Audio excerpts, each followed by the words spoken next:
الحمدللہ وکفا وسلام علی عبادہ الذین اصطفیٰ اما بعد. احباب، حسب وعدہ ہم فضیلت الشیخ محمد عزیر شمس حفظہ اللہ کے ساتھ آپ کے روبرو ہیں. ہم نے جیسا کہ بتایا تھا کہ انشاءاللہ آج ہم شیخ سے گفتگو کریں گے کہ ایک آدمی کو اردو میں لکھی گئی کون سی کتابیں ایسی ہیں شیخ کی نظر میں جنہیں پڑھ لینا چاہیے. اردو میں ایسی کون سی کتابیں ہیں جنہیں ایک آدمی کو، ایک طالب علم کو، ایک عالم کو، ایک عام انسان کو بھی پڑھ لینا چاہیے. شیخ کی نظر میں شیخ کن کتابوں کو اس نظر سے دیکھتے ہیں. اس سے پہلے ہم نے شیخ سے گفتگو کی تھی ان جنرل، اور بہت ساری کتابوں کے اسما سامنے آئے تھے. ہمیں امید ہے اور ہم یقین کرتے ہیں کہ ہمارے بہت سارے احباب نے انشاءاللہ ان کتابوں کو دیکھا ہوگا، پڑھا ہوگا اور انشاءاللہ استفادہ کیا ہوگا، اور یہ سلسلہ انشاءاللہ دراز رہے گا. سچی بات یہ ہے کہ اس طرح کی رہنمائی عام طور پہ نہیں ہو پاتی، جس کی وجہ سے یہ جو نسل ہے اس نسل کو جس طرح سے اپنے آپ کو مالا مال کر لینا چاہیے اس طرح سے مالا مال نہیں کر پاتی. ہم شیخ کے انتہائی درجے میں شکر گزار ہیں کہ شیخ اپنی زندگی کے قیمتی اوقات میں سے ہمارے لیے یہ نہایت قیمتی لمحے نکالتے ہیں. اللہ تبارک و تعالیٰ شیخ کو اس کا بہتر بدلہ دے، اور ہم وقت ضائع نہ کریں گے. شیخ اس سے پہلے بھی ہم لوگوں نے اسی سلسلے کی ایک گفتگو کی تھی. آج انشاءاللہ ہم یہ جاننا چاہتے ہیں کہ اردو زبان میں جو کتابیں مختلف مرحلوں میں، مختلف زمانوں میں لکھی گئی ہیں اور مختلف علوم و فنون پہ لکھی گئی ہیں، ان میں کون سی کتابیں ہیں جن کو آپ سمجھتے ہیں کہ ایک طالب علم کو پڑھ لینا چاہیے، ایک عام آدمی کو بھی مطلب کیوں پڑھ لینا چاہیے. تو سب سے پہلی کتاب اردو کی آپ کے ذہن میں کون آتی ہے؟ میں آپ کو انشاءاللہ اس سے متعلق تھوڑی سی تمہید مادہ دوں. سب سے پہلے تو میں مشورہ یہ دوں گا کہ ایک چھوٹی سی کتاب ہے، مشاہیر اہل علم کی محسن کتابیں، اس نام سے چھپی ہے، محمد عمران خان صاحب نے مرتب کیا اسے. اس میں مشہور جتنے اہل علم ہیں تو انہوں نے جو کتابیں پڑھی ہیں، جن سے فائدہ ہوا ان کو، جن سے اثر کیا، تو وہ کتاب اگر پڑھ لیں تو اس میں پھر وہ ہر شخص کو جس طرح کا آدمی بننا پسند ہے اس طرح کے ذوق کی جو کتابیں ہیں وہ اس میں مل جائیں گی. مشاہیر اہل علم کی محسن کتابیں. اور اس کو ہمارے ایک دوست فیصل احمد بھٹکلی صاحب نے ایڈٹ بھی کر دیا ہے، تو اس میں ساری کتابوں کا تعارف بھی ہے.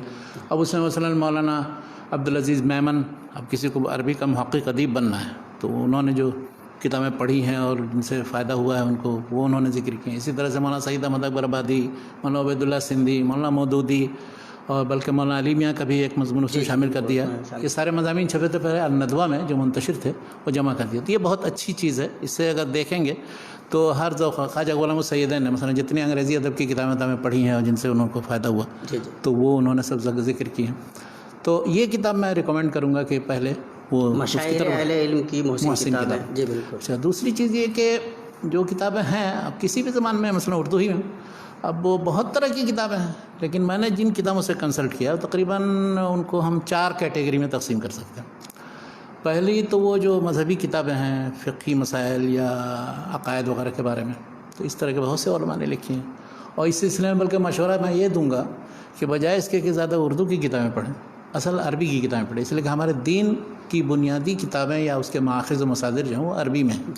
لیکن ظاہر ہے جو لوگ عربی میں نہیں پڑھ سکتے ہیں تو ان کے لیے رہنمائی کی بھی ضرورت ہے کہ اردو میں کون سی کتابیں پڑھیں. دوسری کیٹیگری ہے وہ ہے مفکرین اور مصلحین کی کتابیں، فکری، اصلاحی، عام، مختلف میدان میں، چاہے کسی نے سیاسی اصلاح کا بیڑا اٹھایا ہے یا کسی نے اور کسی طرح کے کام، تو وہ اس میں مختلف جماعتیں بھی ہیں، مختلف افراد بھی ہیں.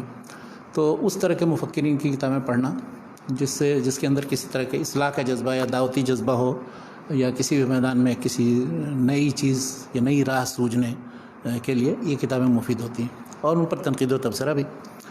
تیسری طرح کی وہ کتابیں ہیں جو محققین اور مورخین کے جو کسی بھی موضوع سے متعلق زیادہ گہرائی میں اترتے ہیں، چھان بین کرتے ہیں، عام جو شائع شدہ فکر ہے اس کے خلاف کوئی بات کیا ہے یا نہیں ہے اس کی تحقیق کرتے ہیں، کسی غلط مفروضے سے متعلق اس کے بارے میں تحقیق کرتے ہیں، وہ چاہے مذہبی مسائل سے متعلق ہوں، تاریخی ہوں، یا کسی بھی موضوع سے متعلق. تو یہ علمی تحقیقی یا مفکرین، محققین اور مورخین بھی اسی میں شامل کرتے ہیں. اس لیے اصل حقیقی مورخ ہوگا تو وہ ضرور تحقیق کرے گا.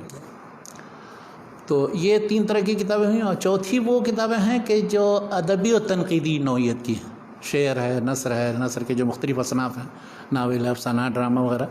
تو میں نے جو کتابیں پڑھی ہیں ان میں مذہبی کتابیں ہیں پہلے نمبر پر زیادہ سے زیادہ پڑھی ہیں. اس کے بعد پھر تاریخی نوعیت کی جو کتابیں ہیں، پھر اس کے بعد ان میں جو علمی تحقیقی بعض مشہور محققین کی کتابیں ہیں، اور آخر میں وہ جو ادبی تنقیدی کا بھی مطالعہ کیا ہے کچھ تھوڑا بہت. اور اس کی وجہ یہ ہوئی کہ میں یہاں آیا تو یہاں تو سلسلہ منقطع ہو جانا چاہیے تھا اردو سے، لیکن الحمدللہ وہ ماسٹرز میں میرا مقالہ تھا حالی کی تنقید اور شاعری پر عربی کے اثرات، تو اس کے تعلق سے پھر اردو کی بھی بہت سی چیزیں دیکھنی پڑی، حالی کا مجموعہ اور دوسرے طبع کا، اور اس سلسلے میں جو تاریخ ادب کی کتابیں تنقید کی، اور مختلف نثر نگار ہیں، شعراء ہیں، ان سب کو بھی پڑھا میں نے.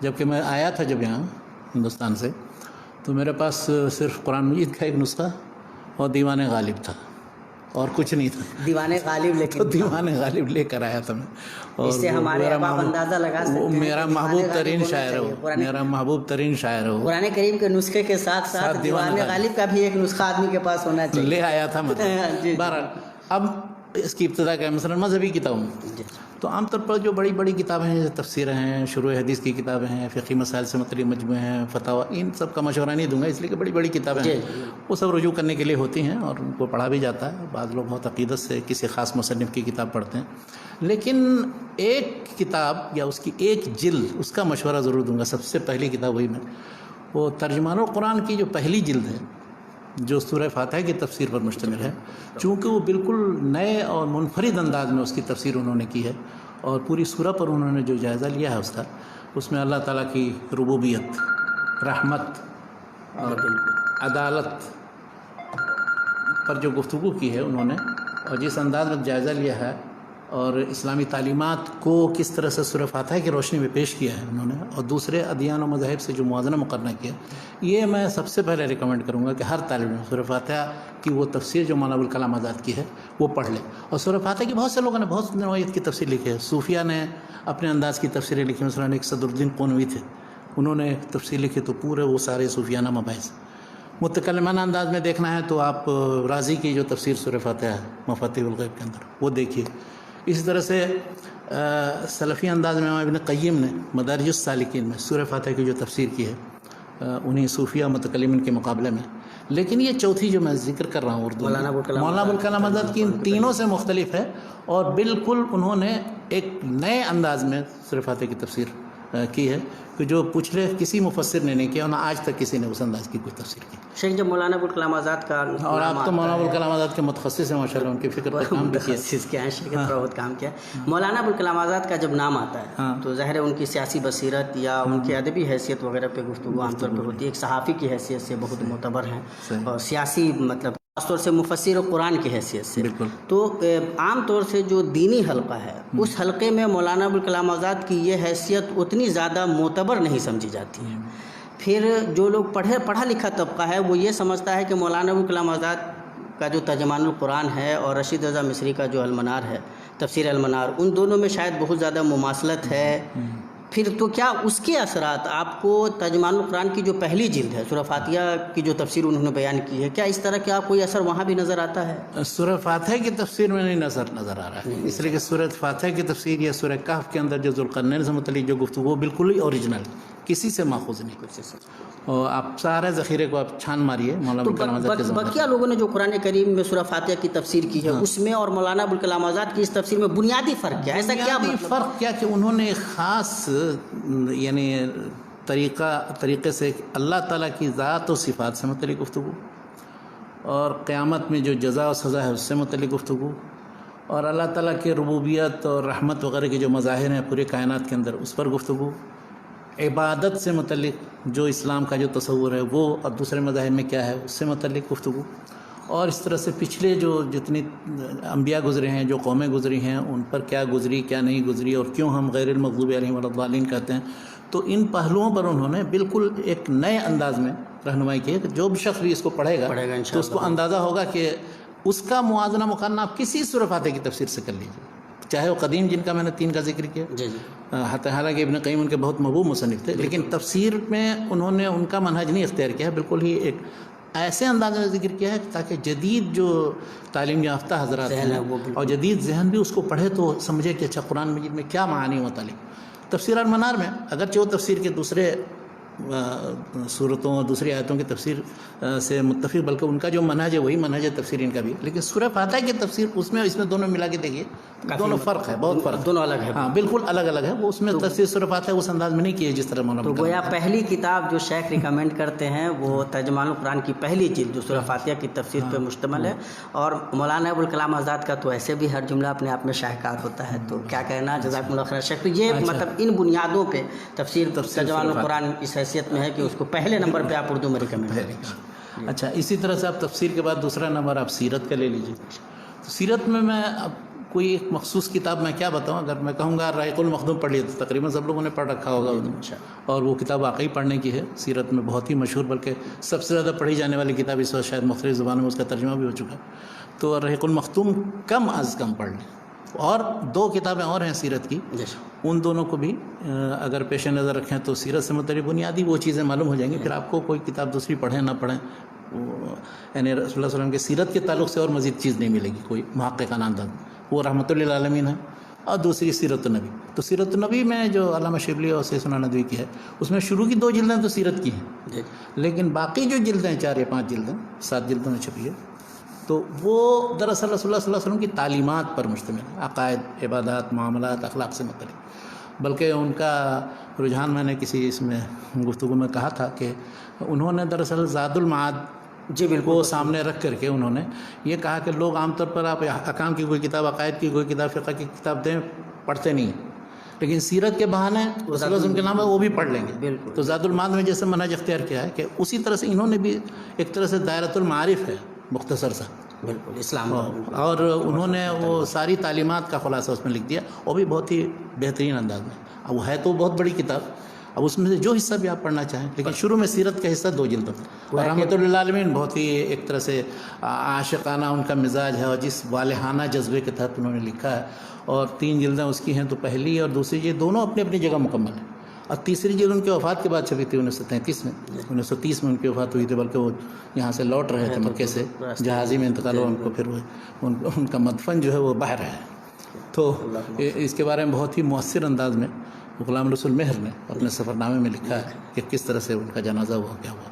بہرحال اللہ تعالیٰ ان کی مغفرت فرمائے۔ تو تیسری جلد جو ہے وہ پھر 3 پہلوؤں پر مشتمل ہے جو ان کی وفات کے بعد چھپی ہے، اور اس پر مقدمہ اتفاق سے ندوی نے لکھا۔ تو انہوں نے کہا کہ دیکھیے دونوں کو ہم نے ایسے، علامہ شبلی اپنے استاد تھے، ان کی سیرت بھی میں نے مکمل کی، اور اس پر بھی توفیق ہو رہی ہے کہ میں اس پر مقدمہ لکھوں۔ تو اس میں اسلام کی بنیادی خصوصیات، قرآن مجید کی بنیادی تعلیمات اور ان کی حکمتیں، ان پر گفتگو 3 باب بہت اچھا ہے۔ تو گویا کہ یہ 3 کتابیں سیرت کے موضوع پہ، رحیق المختوم سب سے پہلے پڑھ لیں، اور اس کے بعد اگر رحمۃ للعالمین اور سیرت النبی پڑھ لیں۔ بلکہ یہ بھی ہے کہ اردو زبان میں اگر دیکھا جائے تو اس طرح کی کتاب، مطلب اس پائے کی کتابیں کم ہیں، بلکہ یہ 3 کتابیں اگر واقعتاً ہم پڑھ لیں تو وہ کافی شافی انشاءاللہ کافی بہت ہیں۔ اب آئیے دوسرے موضوعات پر، کسی اور کوئی موضوع چھیڑیے تو اس کے بعد میں تو اصل یہ چاہ رہا تھا کہ وہ سلسلہ وار اگر آ جائے ہمارے سننے میں، ایسے ایک کتاب کہوں کہ اردو زبان میں جتنی کتابیں ان میں سے کون سی کتابیں، تو بہت لمبا سلسلہ ہے۔ تو اب تو ہم نے تفسیر کو قرآن و سیرت ہم نے لے لی، سیرت لے لی ہم نے۔ اب اگر اسلامی موضوعات پہ عام طور پہ جن لوگوں نے لکھا ہے، جیسے اسلام کے نظام سے متعلق گفتگو بہت سارے علماء نے کی ہے، سیاسی نظام کے بارے میں بات کرتے ہیں، سماجی نظام کے بارے میں بات کرتے ہیں، یا اور بھی جو دوسرے زاویے ہو سکتے ہیں، ان زاویوں سے جن لوگوں نے گفتگو کی ہو، ان میں کون ایسی کتاب ہے؟ میں 2-4 کتابیں میں کوشش یہ کروں گا کہ چھوٹی چھوٹی کتابیں بیان کروں تاکہ جو پڑھی جائیں، ورنہ وہ تو سب ریفرنس بکس میں شامل ہو جاتے ہیں جن کی طرف رجوع کیا جاتا ہے۔ ایک ڈاکٹر حمید اللہ صاحب، ان کے لیکچرز کا مجموعہ ہے، خطبات بھاولپور کے نام سے۔ تو خطبات بھاولپور میں انہوں نے کیا یہ ہے، کچھ لیکچرز ہیں، بہت اچھے لیکچرز ہیں، اور انہوں نے قرآن، سیرت، رسول اللہ صلی اللہ علیہ وسلم کے زمانے، اس زمانے میں تعلیمی نظام، سیاسی نظام، اور اس کے بعد پھر اسی طرح مالیاتی نظام، اور ان سب پر عدلیہ کا کیا نظام تھا، ان پر گفتگو کی۔ یعنی آپ کو ابتدائی اسلام میں، خاص طور پر رسول اللہ علیہ وسلم کے زمانے میں، مختلف طریقے سے کس طرح سے لوگ رہتے تھے، کس طرح پڑھتے تھے، کس طرح حکومت کرتے تھے، کس طرح روابط و تعلقات تھے، پھر قرآن کی کیا حقیقت ہے، سیرت اور حدیث سے متعلق کیا خدمت کی گئی، فقہ و قانون جو تھا وہ کیسے بنا تھا، کیا، تو وہ لیکچر ضرور پڑھیں۔ لیکچرز میں بہت سی باتیں انہوں نے اس انداز کی ذکر کر دی ہیں کہ جو مستشرقین کی بہت سی پھیلائی ہوئی غلط فہمیوں کا بھی جواب ہے. کیا بات ہے. اور وہ مستشرقین کے درمیان وہاں پیرس میں رہ کر، میری ان سے ملاقات ہوئی تھی ان کے گھر پر، تو انہوں نے وہاں رہ کر کے ان کے مزاج کو سمجھتے ہوئے ان سارے شکوک شبہات کا جواب بھی دیا. تو یہ خطبات بھاولپور میری نظر میں بہت اچھی کتاب، میں نے بھی اس کو کئی بار پڑھا ہے. جی الحمدللہ، اور یہ پڑھنا بھی چاہیے، ماشاءاللہ اویلیبل ہے، آسانی سے حاصل کر کے پڑھ سکتے ہیں، زیادہ موٹی بھی نہیں ہے کہ پریشانی ہو.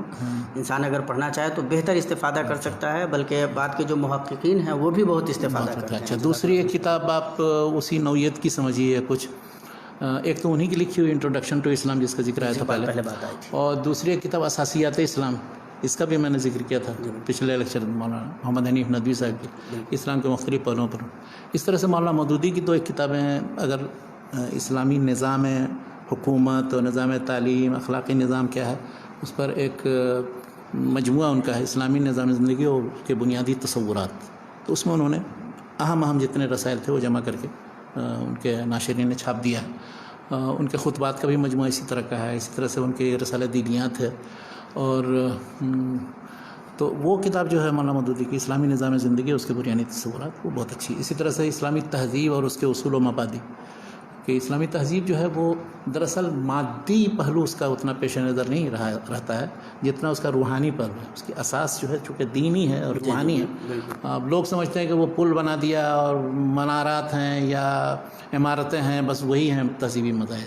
تو تہذیبی مظاہر ہیں، مادی پہلو ہے وہ، لیکن اصل اس کی روح جو ہے وہ پیش نظر آنا چاہیے. تو مولانا مودودی کی یہ کتاب اس لحاظ سے، ان کے اس طرح سے اسلامی حکومت سے متعلق وہ اسلامی ریاست کے نام سے ایک کتاب ہے ان کی، جو اصول حکمرانی نظام حکومت تھا ان کے. اور بھی تو مولانا مودودی کی کتابیں تو بہت معروف ہیں اس میدان میں. جی بالکل، اور اکثر لوگوں نے پڑھ رکھا بھی ہے، اور لوگوں نے چاہے ان سے اتفاق رکھیں یا اختلاف رکھیں، لیکن بہرحال اسلام کے پورے نظام کو مختلف پہلو جو ہیں ان کی تشریح و تعبیر کرنے کے سلسلے میں، یا اسی طرح سے مخالفین اسلام جو ہیں ان کے اوپر رد میں، مطلب ان کی تحریروں کا جواب نہیں. ایک مجموعہ ہے ان کا تنقیحات کے نام سے، ان کے مقالات کا مجموعہ. تنقیحات میں تو تجدد پسندوں جو مغرب زدہ قسم کے لوگ ہیں، یا ایسے لوگ کو جو اسلام میں کچھ سہولت چاہتے ہیں اور اس میں تبدیل کرنا چاہتے ہیں اسلام کو اپنے مزاج، وہ ایسے مضامین و مقالات ہیں کہ پڑھیے. اور ان کا جو تنزیہ اس کا ایک مقالہ ہے، تجدد کا پائے چوبیں، یعنی ماڈرنزم یا تجدد پسندی کا جو ایک طرح سے سمجھیے کہ اس کی کرسی یا ٹیبل ہے، تو وہ کتنا کمزور ہے، ہاں گھن لگا ہوا ہے کہ وہ فوراً ٹوٹ پھوٹ کے بکھر جائے. تو اس پر تنقید ہے اصل میں تجدد پسندی پر. اس طرح اور بہت سے مضامین ان کے پڑھے، مطلب تنقیحات کو بطور خاص ریکمنڈ کرتے ہیں. تنقیحات کو بطور خاص. اسی طرح سے مفکرین، کچھ بھائی یہ چاہ رہے تھے کہ موجودہ دور کے جو شبہات ہیں ان کا جائزہ کس طرح سے لیا جائے، تو اس خاص تناظر میں اگر آپ تنقیحات پڑھ لیں انشاءاللہ تو کافی مدد ملے. اور ان کے بھی بہت سے مضامین اس سلسلے میں بنیادی چیزوں کی وضاحت کی انہوں نے. اگرچہ مطلب ان کی سب چیزیں نہیں قابل قبول ہیں، کسی بھی مفکر کی سب چیزیں قابل قبول ہیں. اللہ رسول کے بعد تو کوئی بھی شخص ایسا نہیں ہے کہ جو یؤخذ من کلامہ و یرد. تو لیکن یہ کہ اللہ ولا یجرمنکم شنآن قوم علی اللہ تعدلوا اعدلوا هو اقرب للتقوی. اچھا، اسی طرح جن علماء نے اور بھی جو مذہبی کتابیں میں نے پڑھی ہیں، اب ان میں مثلا قرآنیات کے تعلق سے اب چند چیزیں ذکر کرتا ہوں. مثلا ہم لوگ جب تفسیر پڑھتے تھے تو کوئی قصہ آ گیا، کوئی کہانی آ گئی، تو اس زمانے میں میں نے قصص القرآن کے نام سے ایک کتاب ہے مولانا حفظ الرحمان سیوھرلا کی. اچھا، وہ بہت اچھی کتاب ہے 4 جلدوں میں، سارے قوموں کا ذکر ہے، سارے نبیوں کا ذکر ہے، اور قرآن میں کہاں کہاں ہے اس کی تفصیلات انہوں نے جو دی ہیں. تو اس میں انہوں نے فتح الباری سے، تفسیر ابن کثیر سے، البدایہ والنہایہ وغیرہ سے استفادہ کیا ہے، اور کافی انہوں نے حوالے دیے. بلکہ یہ کتاب مجھے تقریباً 1969 میں، جس وقت ہم تیسری جماعت عربی کی تیسری جماعت میں پڑھتے تھے، تو اس وقت مجھے مل گئی. اچھا، اس سے بڑا فائدہ اس زمانے میں سورۃ القصص مقرر تھی ترجمہ. تو اب اس میں جو قصے اس سے مذکور ہیں وہ اس کی تفصیل میں جا کر کے وہ قصص القرآن میں دیکھتا تھا. اب پھر اس میں جب وہ حوالے ہوتے تھے البدایہ والنہایہ، فتح الباری اور تفسیر ابن کثیر اور دوسری کتابوں کے، تو وہ پھر جا کر کے والد صاحب کے پاس فتح الباری ہوتی تھی اور دوسری کتابیں میں جا کر کے دیکھتا تھا. تو اس زمانے سے یہ تجسس ہوا کہ اچھا اصل ماخذ کیا ہے، اور وہاں سے وہ فائدہ ہوا اس کا پڑھنے کا. اچھا، اس میں انہوں نے بہت اچھی باتیں کی ہیں. مولانا ابوالکلام آزاد سے استفادہ بھی کیا ہے، کچھ مزید استدراک بھی کیا ہے ان پر. اور وہ کتاب مولانا حفظ الرحمان صاحب کی بہت اچھی، قصص القرآن. لیکن یہ ہے کہ اگر میری ایک رائے ہے، تجویز ہے کہ اگر اس کی تلخیص کر کے کوئی شخص صرف ایک جلد متوسط کوئی ایسی کتاب بنا دے جس میں سارے نبیوں کا مختصراً، اس لیے انہوں نے بہت لمبا اسلوب اختیار کیا، سارے قصے بیان کیے ہیں، مختلف آیتوں میں کیا ہے اس سے متعلق جو اختلافات ہیں، اور پھر تنقیح کی ہے، محاکمہ کیا ہے وغیرہ وغیرہ. تو اگر کوئی شخص اس کا اختصار کر کے ایک جلد میں کوئی کتاب بنا دے تو اس سے بہتر کوئی کتاب نہیں ہوگی جو نبیوں اور ان کے بارے میں، اقواموں کے بارے میں. اچھا، اسی طرح رسول اللہ صلی اللہ علیہ وسلم قرآن مجید کے تعلق سے جتنا جغرافیہ قرآنی ہے، جن جگہوں کا ذکر ہے جہاں جہاں جس مناسبت سے، تو اس سے متعلق ارض القرآن یہ بھی اسی زمانے میں ہمیں ملی. صحیح سنا ندوی بہت بڑے عالم و محقق تھے، تو ان کی یہ کتاب بھی، یہ بھی اگر کوئی شخص جو ان کے لیکچرز تھے، ہاں اس پر بھی میں آتا ہوں وہ بھی بہت، یعنی ابھی بہت سی چیزیں ہیں جو وہ یا تو ادھر کسی طرف نکل جائیے تو پھر دور تک نکل جائیے، پھر آئیے گھوم پھر. ہمارے کوئی بھائی بھی چاہ رہے تھے کہ اس بارے میں شیخ کی کیا رائے ہے. میں بتاتا ہوں. تو یہ ارض القرآن خطبات مدراس سے پہلے کی کتاب ہے، اور وہ چونکہ بنیادی طور پر محقق تھے، بالکل، تو تحقیق کی شان یہ اس میں نظر آتی ہے ارض القرآن. ارض القرآن میں کیا ہے، میں نے اسے پڑھا ہے اور بار بار پڑھا، بہت استفادہ کیا. میں بلکہ سب کو مشورہ دوں گا کہ ضرور قرآنیات کے سلسلے میں یہ بہت اہم چیز ہے، اور اس انداز کی کوئی کتاب عربی میں بھی اس پائے کی نہیں. کیا بات ہے. تو اس لیے میں مشورہ دوں گا کہ ضرور ارض القرآن. ارض القرآن میں انہوں نے جتنے جدید تحقیقات ہیں مستشرقین کی، ان سے بھی استفادہ کیا، ان پر تنقید کی ہے. پھر جو بائبل وغیرہ میں جو کچھ معلومات ہیں ان کا بھی ذکر کیا. پھر جو جدید جغرافیائی وہ نقشے ہیں موجودہ دور کے، ان سے متعلق جو کچھ ہے وہ بتایا. اچھا، پھر کسی مبحث سے متعلق کوئی بھی معرکۃ الآراء کوئی بحث ہے اس کی تحقیق کی ہے. تو یہ کتاب اس سلسلے میں بنیادی ہے. اس کے بعد مثلا ایک کتاب ہے سفر نامہ ارض القرآن کے نام سے. مولانا مودودی نے جب ان جگہوں کا مشاہدہ کرنے کے لیے سفر کیا تھا محمد عاصم حداد صاحب کے ساتھ، تو محمد عاصم حداد صاحب نے وہ روداد ایک مرتب کیے، کہاں کن جگہوں پر گئے. تو دونوں کو آپ پڑھیں گے تو دونوں میں فرق سمجھ میں آئے گا کہ ان کا اسلوب جو ہے صحیح سنا ندوی کا وہ بالکل محققانہ اسلوب ہے، اور ان کا اسلوب یہ ہے کہ مشاہدے پر مبنی، جو چیزیں جیسی جہاں اس وقت نظر آ رہی وہ کیا ہے نہیں. تو دونوں کا اپنا اپنا اسلوب ہے، دونوں اپنی جگہ پر اہمیت رکھتی ہیں. لیکن ارض القرآن کی بہرحال مطلب اس پائے کی کوئی کتاب میں نے عربی میں بھی نہیں دیکھی، انگلش میں بھی نہیں دیکھی. کیا بات ہے. تو اس لیے مطلب ارض القرآن بطور خاص. اچھا، سیرت کے سلسلے میں ابھی جو میں نے پوچھا خطبات مدراس، خطبات مدراس بھی ایسے لیکچرز ہیں کہ جو انہوں نے جا کر کوئی مدراس میں دیے تھے سیرت کے تعلق سے. انہوں نے جن پہلوؤں سے 6-7 پہلوؤں سے سیرت کے مختلف ناحیوں پر جو گفتگو کیے وہ بھی اپنی نظر میں لاجواب ہے. اس کا بہت پہلے انگلش میں بھی ترجمہ ہوا تھا، عربی میں بھی ترجمہ، بلکہ عربی میں ایک صاحب نے اور ترجمہ کیا، 2 آدمیوں نے ترجمہ کیا. پہلا ترجمہ تو محمد ناظم ندوی صاحب نے کیا تھا رسالۃ المحمدیہ کے نام سے، اور دوسرا ترجمہ بھی ایک صاحب نے پھر رسالۃ المحمدیہ. تو میں نے ان کے بھائی یہاں پڑھتے ہیں جب میں پڑھا، انہوں نے پوچھا کہ یہ دوبارہ کیوں ترجمہ کیا. انہوں نے کہا اصل میں اس پہلے والے ترجمے میں، عربی ترجمے میں، وہ بین ہی ان عبارتوں کو جو ترجمہ تھیں ان ترجموں سے پھر عربی میں ترجمہ کر دیا، بجائے اس کے کہ اصل کتابوں کی طرف مراجعہ کرنا. اچھا، اب یہ مترجمین کے لیے ایک چیز سمجھنے کی ہے کہ جن موضوعات سے متعلق کوئی اقتباس کہیں کسی جگہ ہے تو ان اقتباسات کا ترجمہ نہیں کر دینا چاہیے کسی بھی زبان میں، بلکہ اصل کتاب میں اگر وہ اس زبان میں آپ ترجمہ کر رہے ہیں تو وہ اصل کتاب سے لیجیے اور اتنا حصہ لیجیے جتنا انہوں نے لیا. یہ بھی کچھ لوگ کرتے ہیں، مثلا انہوں نے تلخیص کر کے انہوں نے 2 سطر میں دے دیا. اب آپ پوری عبارت ان کی جو ہے 1 صفحے کی نقل کریں گے تو یہ بھی غلط ہے، ترجمہ کے ناحیے سے بھی یہ غلط ہے. تو یہ خطبات مدراس ہے، اور خطبات مدراس بہت سے لوگوں نے تو اسے حفظ کر لیا ہے تقریباً، اور تقریروں میں استعمال. میں یہ جاننا چاہ رہا تھا کہ آپ بھی کیا ریکمینڈ کریں گے کہ بچے یاد کریں؟ اگر بچے یاد کریں ان میں سے بعض خطبے تو کہیں کسی جگہ کھڑے ہو کر کے صلی اللہ علیہ وسلم کی سیرت کی جامعیت اور اس کے مختلف جو پہلو، کاملیت اور زبردست ہے. مطلب اس ٹکر کی یا اس انداز کی کوئی کتاب نہیں عربی میں. یہ بھی ایک اپنے انداز کی منفرد چیز. بے انتہا اور بہت خوبصورتی سے انہوں نے جس طرح سے پیش کیا ہے، بلکہ تو وہ لوگ جو ابھی خاص طور سے مطلب طالب علمی کے زمانے میں ہیں، جن کے پاس فرصت ہے، یاد کر سکتے ہیں. اور وہ اگر زاویہ رکھتے ہیں، اپنے آپ کو خطیب کی حیثیت سے بھی دیکھتے ہیں، تو بڑے کام کی چیز ہے. مکمل یاد کیا ہے لگتا ہے آپ کی. نہیں، ہم لوگوں نے بھی کچھ اس سے یاد کیے ہیں بالکل ماشاءاللہ اس زمانے میں، اور ہم سمجھتے ہیں کہ بہت مطلب ادبھت جس کو ہندی میں بولتے ہیں، لاجواب. آپ بالکل یاد کر لیں تو انشاءاللہ کافی فائدہ ہوگا. خاص طور سے خطیب کے لیے ضروری ہے کہ اس کی زبان چلتی ہو.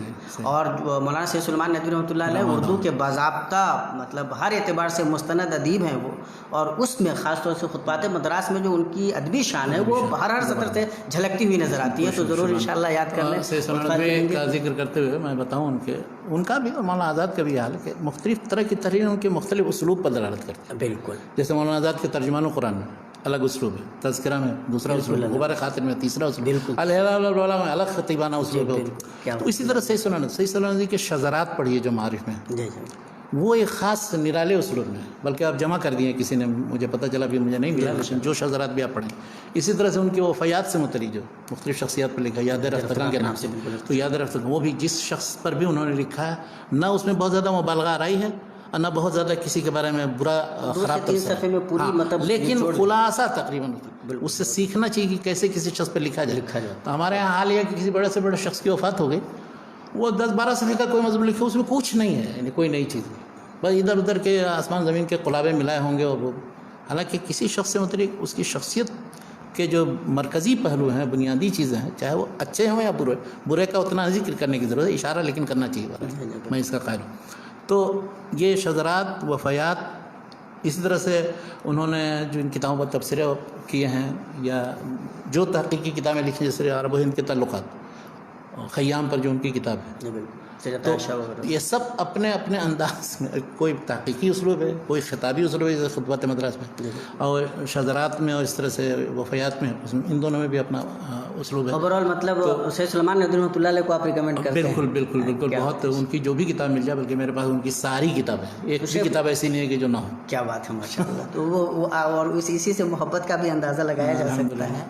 شیخ، تو جو عام مطلب کیا کہتے ہیں سماجی اصلاح یا مفکرانہ شان کے ساتھ جو کتابیں اردو لکھی گئی ہیں، ان میں کن کتابوں کو آپ دیکھتے ہیں؟ اب ذرا سا تھوڑا ان کے استاد کی طرف بھی آئیے، علامہ شبلی نعمانی. کیا بات ہے. جی شبلی صاحب نے عقیدے اور جدید علم کلام کے تعلق سے تو 2 کتابیں لکھی ہیں، علم الکلام اور الکلام. علم الکلام جو ہے پچھلے علم کلام کی تاریخ، اور الکلام میں وہ جدید مباحث ہیں کہ عصر حاضر میں کیسے پیش کیے جائیں، ان بنیادی اللہ کے بارے میں، رسول کے بارے میں، آخرت کے بارے میں، اور دوسرے جو مباحث. تو علم الکلام ایک طرح سے تاریخ ہے علم کلام کی، لیکن اس میں کیا ہے، خود علامہ شبلی نے ایک جگہ لکھا ہے کہ یہ کتاب میری جو ہے بہت ناقص ہے. ناقص اس معنی میں، اصل میں عقائد کے ترجمان اصل وہ لوگ ہیں کہ جنہوں نے اسے نقل کیا ہے. اللہ کے رسول صلی اللہ علیہ وسلم کے زمانے میں جن لوگوں کے جیسے عقائد تھے اور بنیادی جو چیزیں ہیں ان کو نقل کیا، یعنی محدثین یا اہل الحدیث یا روایت کرنے والے دراصل اس میدان کے ہیں وہ. اچھا، اس پر جو کتابیں اس زمانے میں چونکہ نہیں چھپی تھی، تو عام طور پر علم کلام میں اہل سنت کے ہاں اشاعرہ اور ماتریدی ہے، یہ دونوں کا منہج، تو انہی دونوں کا انہوں نے تعارف کرایا. لیکن اس کے ساتھ ساتھ انہوں نے امام ابن تیمیہ، غزالی اور بعض ایسی شخصیات کا جن کا بہت بڑا ہاتھ رہا ہے اس میں، ان کا بہت اچھے انداز میں ذکر کیا ہے. امام ابن تیمیہ کا خاص طور پر بہت اچھا، میں نے اپنے مضمون میں اس کا ذکر کیا ہے. تو لیکن پھر بھی وہ اپنے خطوط میں کہتے ہیں کہ میری جو کتاب ہے علم الکلام وہ ناقص رہ گئی، وہ سب وہ صرف اشاعرہ اور ماتریدیہ اور ان کے منہج اور ان کے مطابق علم کلام کی تاریخ بن گئی ہے. ہونا یہ چاہیے تھا کہ وہ اہل الحدیث کے منہج کی کتابیں، لیکن افسوس کہ اس منہج کی وہ کہتے تھے کہ 2 ہی مؤلف ہیں جن کی چند کتابیں ملی.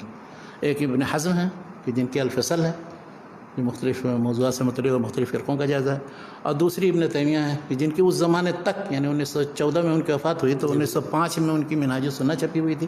منہاج السنہ کے حاشیے میں در و تعارض العقل والنقل کا ایک ٹکڑا چھپا تھا، اور ان کو وہ کتاب الرد علی المنطقین ملی تھی. بس انہی 3 کتابوں سے وہ اتنا متاثر ہو گئے تھے ابن تیمیہ سے کہ وہ آخر میں کہتے تھے کہ مجھے تو کوئی انگلی پکڑ کر کے بھی اگر وہ جدھر لے چلیں گے جدھر لے جاؤں تو جانے کے لیے تیار ہے. تو علم الکلام اور الکلام، یعنی اس کی تاریخ اور اس کا ارتقاء سمجھنے کے لیے یہ دونوں کتابیں، اگرچہ وہ خود انہوں نے اعتراف کیا. دیکھیے عموماً یہ ہوتا ہے کہ مؤلف اعتراف نہیں کرتا اپنی کتاب کی، سب چاہتا ہے کہ یہ عظمت کی بات ہے. انہوں نے اپنے خطوط میں لکھا ہے کہ افسوس کہ مطلب یہ کتاب میری بہت ناقص رہ گئی، اس لیے کہ اس میں جو اہل الحدیث کا جو منہج تھا. اچھا، اس زمانے میں وہ کتابیں چھپی نہیں تھیں. بعد میں جیسے مثلا عبداللہ بن احمد کی کتاب السنہ، یا لالکائی کی کتاب شرح اصول اعتقاد اہل سنت والجماعہ، یا الشریعہ آجری کی، یا اسی طرح سے ابن بطہ کی کتابیں، یہ سب بعد میں چھپی ہیں. چھوٹی چھوٹی کتابوں کا تو شمار ہی نہیں ہوتا. تو یہ سب چونکہ بعد میں چھپی ہیں، اس زمانے میں نہیں ملی تھیں، وہ تمنا کرتے تھے کہ کاش کے مل جائے. تو یہ علامہ شبلی کو. اچھا، اسی طرح سے جدید علم کلام کے تعلق سے، جدید علم کلام پر میں بہت سے لوگوں نے گفتگو کی، اور اسی سلسلے میں وہ علامہ اقبال کی بھی تشکیل ہے جدید الہیات اسلامیہ، جس کا ذکر پہلے آیا تھا.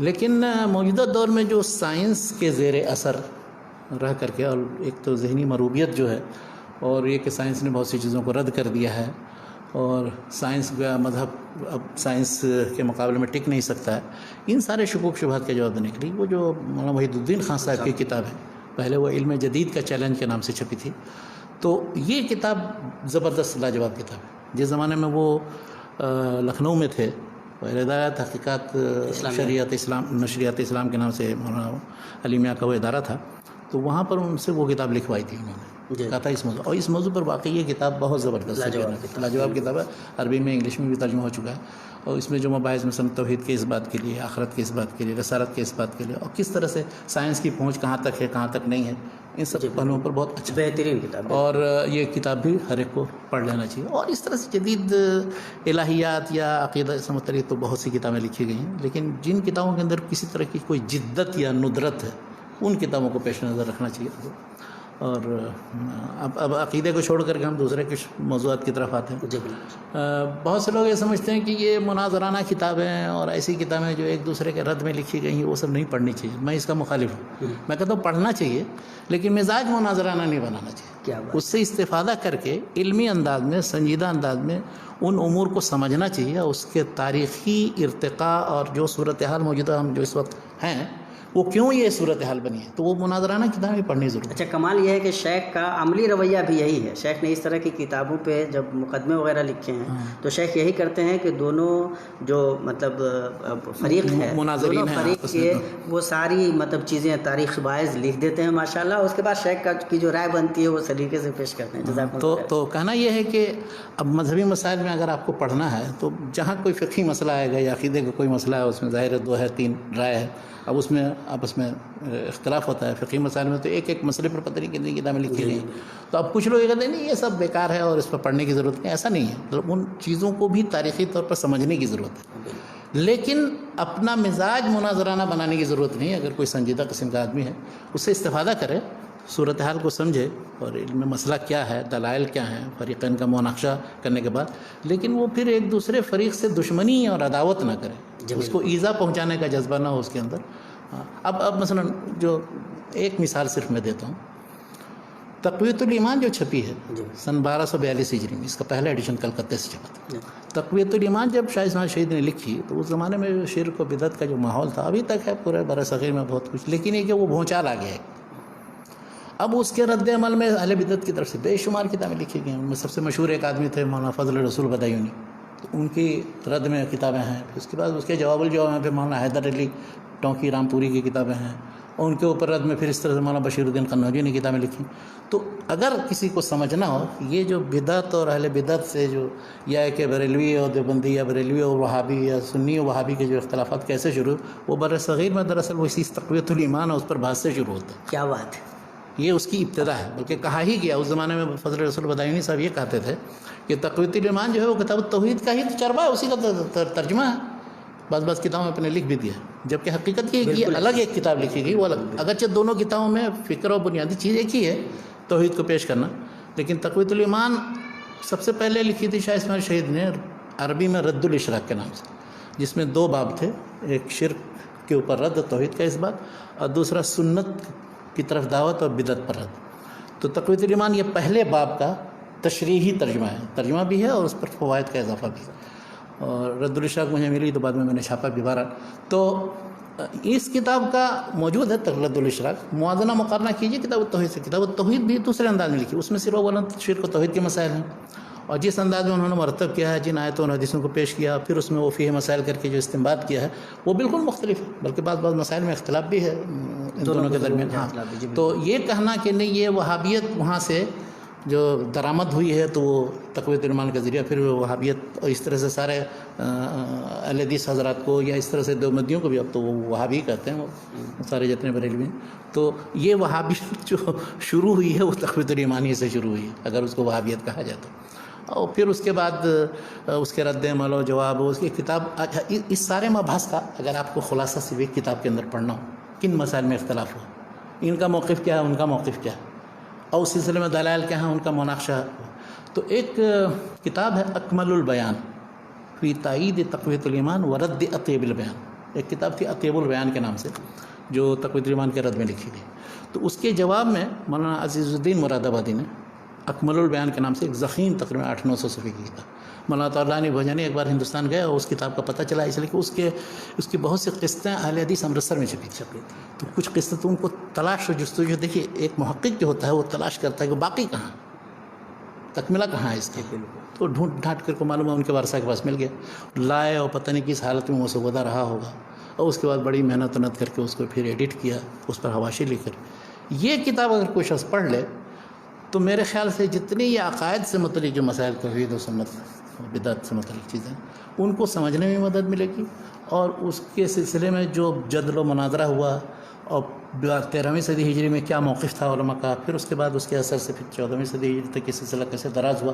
اور وہ اس زمانے کے مؤلف ہیں، اندازہ لگائیے کہ 20ویں صدی کے شروع کے، اور انہوں نے جس کتاب کا حوالہ دیا تو اس کتاب میں کب کا یہ چھپا ہوا ہے، کس سن میں چھپا ہوا ہے، کس مرتبہ کا چھپا ہوا، یہ لکھا انہوں نے. اگر قلمی ہے تو یہ بتایا کس لائبریری کے اندر، حسن شاہ رامپوری کی لائبریری میں ہم نے یہ نسخہ دیکھا اور اس میں جا کر کے وہ عبارت ملا.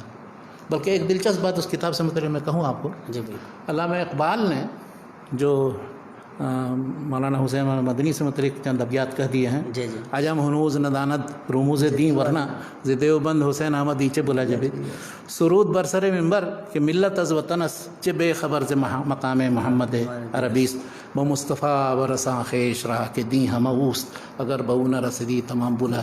اچھا، اب یہ جو شعر کہہ دیا اور ایسا ثبت کر دیا دیوان کے اندر، تو اب آج تک سارے دیوبندیوں کے لیے پریشانی کا باعث ہے.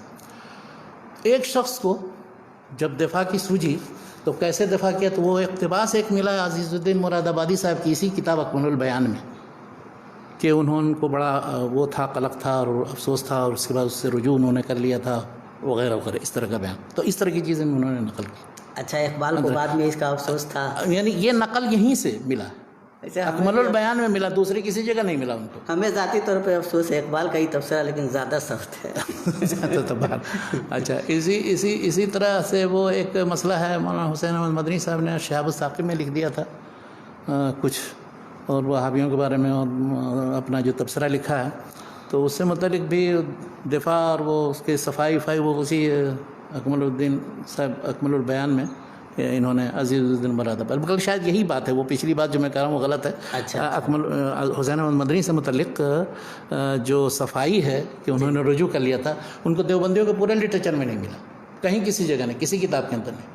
وہ رجوع سے متعلق جو بات ہے وہ اسی اکمل البیان میں عزیز الدین مراد آبادی. اس سے اندازہ لگا سکتے ہیں کہ عزیز الدین مراد آبادی کس طرح کے یعنی سنجیدہ قسم کے مورخ تھے. ان کو اس سے کوئی مطلب نہیں تھا کہ کون کس گروپ کا، بلکہ علماء دیوبند کا بہت احترام کرتے ہیں، ان سے تعلقات بھی ان کے تھے. تو اس طرح کی کتاب کوئی لکھے اور اس طرح کی کتاب کوئی پڑھے تو اس کا اثر بھی انشاءاللہ سنجیدہ قسم کا اچھا ہوگا انشاءاللہ. تو یہ مطلب جو فقہی موضوعات پہ آپ سب آپس میں جو مناظراتی مطلب عقیدے کے بعد، عقیدے سنت و بدعت سے متعلق. اچھا، اسی طرح سے مثلا ایک مسئلہ چھڑا تقلید و اجتہاد. اچھا، اب یہ مسئلہ بھی بہت اختلافی مسئلہ ہے. پرانے زمانے میں بہت سی کتابیں لکھی گئی ہیں اس پر، اور بعد میں پھر 13ویں صدی ہجری میں، اس کے بعد پھر لوگوں نے 14ویں صدی ہجری میں آج تک لکھے جا رہے ہیں لوگ. تقلید حرام ہے کہ حلال ہے، اور جائز ہے ناجائز ہے، کن حدود کے اندر جائز ہے، کنوں کے لیے جائز ہے، کنوں کے لیے نہیں جائز ہے، مذاہب اربعہ کا وجود وغیرہ. اس سے متعلق جو ایک اہم کتاب مولانا نذیر حسین مودودی دہلوی کی، وہ معیار الحق. تو معیار الحق 1283 ہجری میں پہلا ایڈیشن اس سے چھپا. اچھا، اس وقت سے لے کر کے اور آج تک اس پر بحث ہو رہی ہے، لیکن سب سے جامع اور مکمل کتاب اس موضوع پر وہی ہے، معیار الحق. ہاں، اس میں اتنے اقتباسات انہوں نے دیے ہیں، اتنے علماء کی کتابوں سے استفادہ کیا ہے، اور پھر اس کے بعد جن مسائل پر گفتگو کی گئی تھی ان پر اہل الحدیث کا کیا منہج ہے اس سے متعلق تحقیق ہے اس میں. تو کہنا یہ ہے کہ معیار الحق جب 1283 میں لکھی گئی تو اس کا جواب مولانا ارشاد حسین رامپوری صاحب نے دیا انتصار الحق کے نام سے. تو اب مولانا ابوالکلام آزاد کہتے ہیں کہ انتصار الحق اور وہ دونوں جو پڑھے تو پتہ چلا مجھے کہ انتصار الحق جو ہے وہ اس کے مقابلے میں وہ جواب نہیں ہے اس کا، جو اس میں معیار الحق میں جو سوالات اٹھائے گئے ہیں، جو اقتباسات دیے گئے ہیں. انتصار الحق کے جواب میں پھر 4 کتابیں لکھی گئی. انتصار الحق کا 4 میاں صاحب کے شاگردوں میں سے 4 آدمی نے جواب دیا. تو اب یہ سارے مناظراتی جو چیزیں ہیں، یہ نہیں کہ یہ سب بیکار ہے، وہ پرانی چیزیں دیکھنا چاہیے، پڑھنا چاہیے، اور اس سے پھر استنباط کرنا چاہیے. اس میں بھی سب سے اہم معیار الحق ہے، تو معیار الحق کو دیکھنا چاہیے، اس کے رد کو دیکھنا چاہیے. اچھا، رد بھی جو چھپا تھا، تو رد بھی چھپا تھا، اس کے حاشیے میں معیار الحق بھی چھپی ہوئی. اچھا انتصار الحق کے ساتھ معیار الحق کو بھی انہوں نے چھاپ معیار دیا. الحق بھی انہوں نے گریٹ، یہ تو بہت اچھا یہ بڑی بات ہے. یہ تو کتاب کی دوسری خدمت ہو گئی. عام طور پر لوگ رد کو نہیں چھاپتے ہیں جی بالکل. اور صرف بس وہ کتاب جو ہوتی ہے اس کو شائع کرتے ہیں، تو انہوں نے یہ کیا تھا. اور اس تو اب یہ ہے. اس کے بعد پھر بہت سی کتابیں لکھی گئیں. معیار الحق کے بعد ایک کتاب اور لکھی گئی، وہ ہے الارشاد الی سبیل الرشاد. اچھا وہ بھی اسی تقلید و اجتہاد کے موضوع پر ہے. اور پھر اس کے بعد جو لوگ تقلید کا انکار کرتے تھے اس زمانے میں، تو ان کے خلاف جو داروگیر شروع ہوئی ہے، جو رویہ اختیار کیا گیا، اس کی پوری داستان.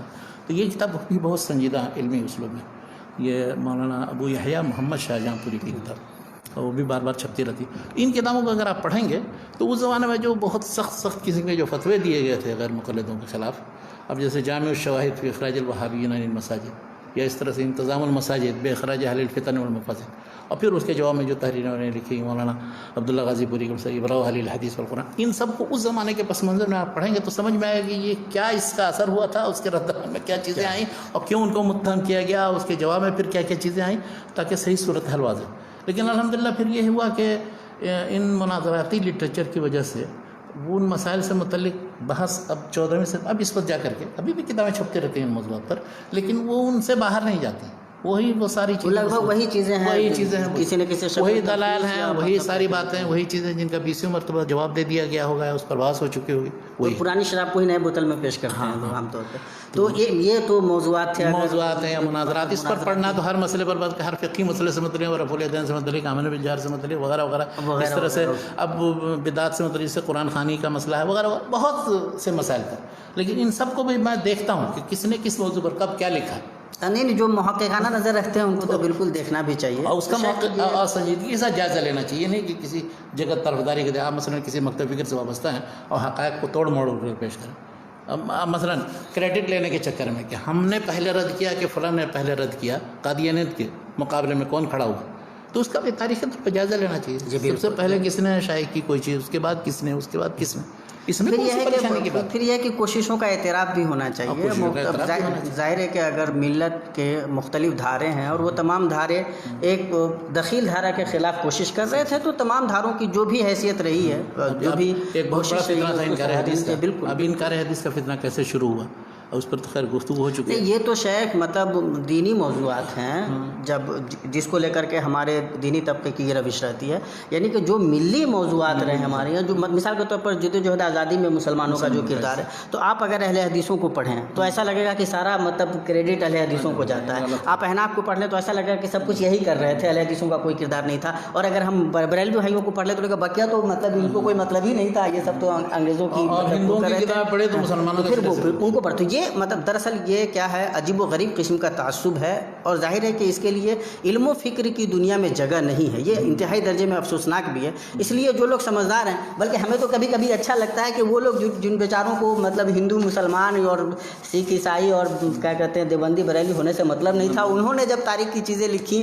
تو وہ شکلیں بھی سامنے آئیں کہ ہاں بھائی یہ لوگ بیچارے سب تھے جو کام کر رہے تھے مختلف شکلوں پہ. تو جو یہ جائزے ہیں ان کو اگر ہم تمام دھاروں کو دیکھیں. چند مثالیں میں نے دی صرف مناظراتی لٹریچر کی، لیکن ان مناظراتی لٹریچر سے بھی فائدہ اٹھایا جا سکتا ہے، یہ کہنے کا نہیں بالکل. اور مطلب اور اب الحمدللہ یہ ہوا ہے کہ بہت سی کتابیں جن لوگوں نے نہیں دیکھی ہوں گی، وہ بہت سی PDF فائلیں جو ہیں اب محفوظ ہیں، ڈاؤن لوڈ کر لیجئے کہیں کسی ویب سائٹ سے. تو یہ ایک فائدہ ہے موجود. بہت سی کتابیں ہم نے بھی اسی صورت میں دیکھی. جی بالکل. اور بہت سے حوالے مطلوب تھے، ہمارے بہت سے بھائیوں نے اس سلسلے میں مدد کی. وہ پرانی کتابیں جتنی چھپی ہوئی تھی وہ سب مہیا کر دی یا اس کے اقتباسات مہیا کر دی. تو یہ ایک فائدہ ہے. لیکن یہ ہے کہ جیسا میں نے لمحات کے مقدمے میں لکھا ہے کہ ان جو اختلافی مسائل یا مناظراتی مسائل میں اگر مقصد یہ ہو منافرت پھیلانا، آپس میں لڑنا بھڑنا، تو یہ تو محمود نہیں، انتہائی ضرورت یہ تحقیق کے نام پر مطلب لوگوں کو دھوکہ دینا. اور وہ لیکن اگر مقصد یہ ہو کہ مسائل کی حقیقت واضح کی جائے، اس کی ابتدا سے لے کے اب تک کی صورتحال وہ سمجھی جائے، اور اس وقت کیا رویہ ہونا چاہیے ہمارا، تو اس کے لیے مناظراتی لٹریچر بہت اہم ہے. اور اسی سے بلکہ بہت سی صورتیں واضح ہیں. بلکہ یہ ہے کہ صرف ایک فریق کی چیز نہ پڑھی جائے، جو دوسرے فریق میں لکھی ہے اس کو پڑھے، تو آپ کو ہمیں یہ بھی سمجھ میں آتا ہے کہ نہیں وہ جو انکار کر رہے ہیں یا ان کا جو موقف ہے اس موقف میں بھی دلائل ہیں، کمزور ہوں یا نہ ہوں یا جو بھی ہوں، بہرحال ان کے سوچنے کا اپنا زاویہ ہے، اس زاویے کے پیچھے ان کے اپنے دلائل ہیں، ان کی اپنی فکر ہے، سوچ ہے. تو یہ تب ممکن ہو پاتا ہے جب ہم چاروں جس طرف سے جو چیز آ رہی ہے اس کو دیکھتے ہوں تو یہ ایک اچھی چیز ہو سکتی ہے. شیخ ہم لوگ یہ عقائد اور جو فقہی دینی موضوعات تھے ان سے تھوڑا سا نکلیں تو جیسے علم و ادب کی جو تحریکیں رہی ہیں اور جو سماجی جو موضوعات ہو سکتے ہیں ان پہ جو چیزیں لکھی گئی ہیں, اصلاحی نوعیت کی ہو تب یا علمی فکری نوعیت کی ہو تب, اس طرح کی کتابوں میں اگر مذہبی کتابوں کو سے ہم ہٹ کر کے یا عام جو خالص مسئلے میں مذہبی مسائل وغیرہ سے متعلق, تو بہت سی کتابیں جو مصلحین مفکرین مجددین نے لکھا, بہت سے تو تجدد یا تجدید کا دعویٰ کرتے ہیں, ہے نہیں مجدد, لیکن جن لوگوں نے جیسے بعض مسائل سے متعلق یا بعض موضوعات سے متعلق رہنمائی کی ہے. اب جیسے ایک مثال ہے عبید اللہ سندھی, تو عبید اللہ سندھی کی کتاب ہے شاہ ولی اللہ اور ان کا فلسفہ.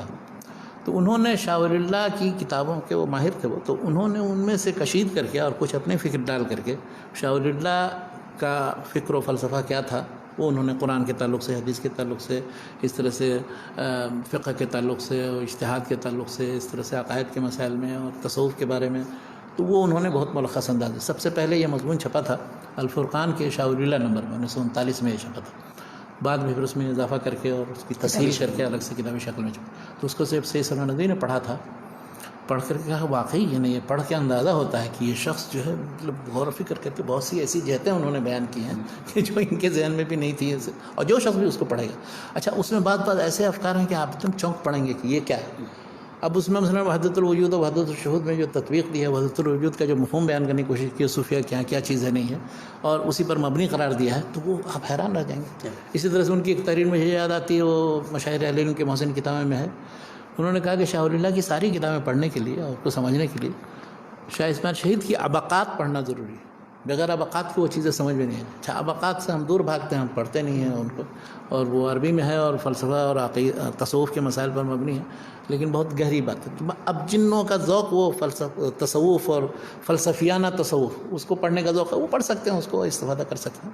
لیکن اب جن کا ذوق نہیں ہے ظاہر وہ نہیں پڑھیں گے, مگر ان کو پڑھنا اور ان سے استفادہ. اس طرح سے مولانا مناظر حسن گیلانی, ان کی کتاب ہے الدین القیم, تو ہمیں وہ تنزیل صاحب نے مجھے ایک نسخہ بھیجا. اچھا وہ میں نے پڑھا, اور دوسری چیزیں تو ٹھیک ہے قابل قبول ہے, لیکن اب اس میں بھی وہی وحدت الوجود اور اس کو جو سمجھانے کی کوشش کی ہے, وہ کسی طرح یہ دکھانے کی کوشش کرتے کہ اسلام میں ہے اس کی گنجائش, اور ہم لوگوں کا ذہن اس طرح بن چکا ہے کہ وحدت الوجود کا سرے سے اسلام سے ہی کوئی تعلق نہیں. لیکن انہوں نے ہمارا ذہن بن چکا ہے یا سچ بھی یہی ہے کہ واقعتاً اس کے لیے گنجائش نہیں؟ ظاہر ہے, یہ آپ کی رائے ہو سکتی ہے کہ آپ مثلا اس کے بالکل دشمن ہیں, دوسرے کی رائے ہو سکتی ہے کہ نہیں میرا مطلب کفر نہیں ہے وہ. نہیں میرا مطلب یہ ہے کہ آپ کا ذاتی موقف اس سلسلے میں ہمارا ذہن بن چکا ہے یا قرآن و سنت میں واقعتاً. اگر ذاتی موقف مجھ سے پوچھتے ہیں تو میں وحدت الوجود کے قائلین کے کافر ہونے کا قائل نہیں, تکفیر کا قائل نہیں. میں ابن تیمیہ کا بڑا معتقد ہوں. ابن تیمیہ ابن عربی کو کہتے ہیں کہ وہ کافر تھے. تو وہ نہیں کہہ رہا. وحدت الوجود کے قائلین مومن ہیں یا کافر, کیا کہیں گے آپ؟ نہیں میں اس کی بات نہیں کر رہا. ایمان و کفر کی بات ہے یہ. نہیں میں اس کی بات نہیں کر رہا ہوں. میں یہ کہہ رہا ہوں کہ وحدت الوجود بحیثیت ایک عقیدے کے فلسفے کے ہے نا, اسلامی اعتبار سے کیا وہ اسلامی ہے؟ یہ دخیل ہے, یہ باہر سے آیا, بات ختم ہے. لیکن کیا مطلب یہ کہ اس پر بحث کی گنجائش اسلام کے اندر ہے کہ نہیں ہے, اور اس کو کسی طرح سے بہت سی ایسی فلسفہ یونان کی بہت سی چیزیں لی گئی ہیں, تو کیا یہ کفر و ایمان کا مسئلہ بن جاتا ہے؟ یہ میں کہنا چاہتا ہوں. تو اس پہ مباحثہ ہو سکتا ہے. اب جو ہے جیسے ابن عربی کو وحدت الوجود کے قائل ہونے کی وجہ سے اس کے سلسلے میں 3 موقف علماء ہیں. ایک تو جو بالکل پکا ولی اللہ موحد اور پتہ نہیں کیا سمجھتا اصلی توحید کے وہی قائل ہے, وہ مولانا علامہ جلال الدین سیوطی وغیرہ اس کے قائل ہے اس میں. دوسرے جو بالکل ہی کافر قرار دیتے ہیں, علامہ بقائی ہوئے, امام ابن تیمیہ وغیرہ اور دوسرے لوگ کتابیں لکھی ہیں. تیسرا موقف یہ ہے جو درمیانی ہے, مطلب وہ کہتے ہیں کہ ٹھیک ہے یہ مباحث اور یہ سب چیزیں نہیں اسلام سے تعلق, لیکن ان کو تم کافر کیسے کہو گے؟ کفر کے لیے مطلب کوئی ایسی صریح دلیل چاہیے کہ اس کی بنیاد تو تکفیر کیا, تو وہ توقف کا موقف. علامہ سخاوی وغیرہ جو انہوں نے کتاب لکھی القول المنبی عن حیثیت ابن عربی, تو انہوں نے وہ تینوں موقع بیان کیا, سب کے فتوے درج کیے ہیں. جو لوگ کافر کہتے ہیں ان کے بھی فتوے درج کیے, جو ولی اللہ سمجھتے ہیں ان کے بھی فتوے درج کیے, اور جو اپنا توقف اختیار کرتے ہیں اس کے بھی فتوے درج کیے. تو آپ وہ توقف, تو میں تو مطلب ابن عربی سے متعلق یا کوئی بھی جو وحدت الوجود کا قائل ہے اس کے, ورنہ اب آپ اس کا مطلب ہے کہ جتنے ہمارے یہاں بر صغیر میں, وہ تو بر صغیر میں تو وحدت الوجود ہی کا فلسفہ تھا. اس کے مخالفین یا تو شیعہ تھے یا کچھ ایسے متکلمین تھے. تکفیر تو یہ مطلب آخری درجے کی بات ہے, لیکن بحیثیت ایک فکر کے اس کا اسلام سے بہرحال تعلق نہیں ہے. جو لوگ مطلب اس کو سمجھتے ہیں کہ اسی پر بنیاد اور اصل ہے اسلام کی, اس کو سمجھے بغیر آپ سارے اسلامی عقائد اور اس کے سلسلے میں توجیہ و تعبیر نہیں کر سکتے. جیسے مولانا عبید اللہ سندھی نے شاہ ولی اللہ کو جس انداز میں پیش کیا ہے، اب شاہ ولی اللہ کی بعض کتابوں سے یہ سمجھ میں بھی آتا ہے، یا شاہ ولی اللہ کے ہاں جو وحدت الوجود اور وحدت الشہود کے درمیان جو تطبیق کی کوشش ہے، ایک رسالہ مدنیہ ہے ان کا. تو یہی انہوں نے یعنی مجد الثانی نے ابن عربی کے نظریہ وحدت الوجود کی مخالفت کی.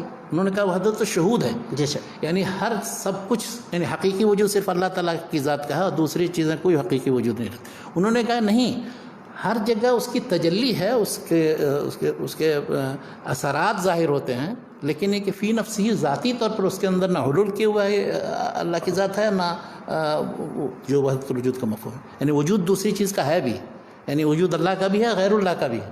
وحدت الوجود سرے سے اس کے وجود حقیقی کے ہی قائل نہیں دوسرے. وہ تو جو کچھ ہے سب کو اللہ ہی مان لیتے ہیں. تو یہ کیسے اسلامی ہو سکتا ہے؟ لیکن تو یہ دین القیم ہے. اور انہوں نے لکھی تھی، اصل میں یہ لیکچرز تھے ان کے، جامعہ عثمانی میں وہ پروفیسر تھے دینیات کے. تو مولانا مناظر حسن گیلانی نے آسان انداز میں سوچا کہ یہ طلبہ کو سمجھ میں آ جائے گی، لیکن وہ بھی اب موجودہ کسی شخص کو کتاب اگر مل جائے، کراچی میں چھپی ہے، پہلے اس کا ایک پارٹ چھپا تھا، بعد میں دوسرا پارٹ بھی چھپا، تو وہ اس میں جو مباحث پڑھیں گے آدھی چیزیں سمجھ میں آئیں گی، آدھی نہیں سمجھ میں آئیں گی. اور وحدت الوجود وحدت الشہود سے متعلق تو پورا ہی نہیں سمجھ میں آئے گا جس شخص کو وحدت الوجود اور وحدت الشہود سے متعلق حقیقت نہ معلوم. لیکن بہرحال پڑھنے کے حد تک اس کو بھی پڑھ سکتے ہیں. بہرحال پڑھنا تو چاہیے. شاید تو یہ ان مباحث پہ ہم گفتگو کر رہے تھے. آپ کا ادب سے تعلق رہا ہے باضابطہ، آپ نے حال ہی پہ کام کیا ہے، اردو ادب سے بھی آپ کا ماشاءاللہ گہرا رشتہ رہا ہے. عروض کے ماشاءاللہ شیخ ہمارے بڑے مطلب زبردست جانکار ہیں، بڑی گہری بصیرت رکھتے ہیں اس سلسلے میں. شعر کو پرکھنے کی صلاحیت عام طور پہ بہت آسان نہیں ہوتی، تو وہ صلاحیت سے شیخ ہمارے مالا مال ہیں. اور خاص طور سے جو فنی نزاکتیں ہیں شاعری کی، ان سے بھی شیخ واقف ہیں. تو وہ میں یہ جاننا چاہ رہا تھا کہ خاص ادب کے حوالے سے جب ہم گفتگو کرتے ہیں، شاعری ہے، ڈرامہ ہے، مطلب کیا کہتے ہیں افسانے ہیں، ناول ہے، اور مطلب تنقید ہے، اس سے متعلق ادب سے متعلق جو مباحث ہیں اس سلسلے میں آپ کیا رہنمائی کریں؟ میں چاہتا ہوں کہ اگر کوئی شخص بھی اردو ادب کو پڑھنا چاہتا تھا، اس میں بھی شعر کا حصہ بھی ہے، نثر کا بھی حصہ ہے، تو زیادہ سے زیادہ وہ نثر کو پڑھے، نثر میں وہ استفادہ کرے گا. اور نثر کے متعلق میں چیزیں بتاتا ہوں کہ کیا چیزیں میں نے پڑھی ہیں اور میں نے استفادہ کیا.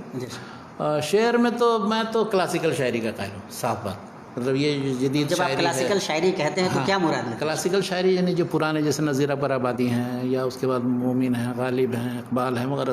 تو اقبال کے زمانے سے میر ہیں، میر تو وہ پرانے ہیں، وہ تو میر کے بغیر تو شاعری کی تاریخ نہیں مکمل ہو گیا.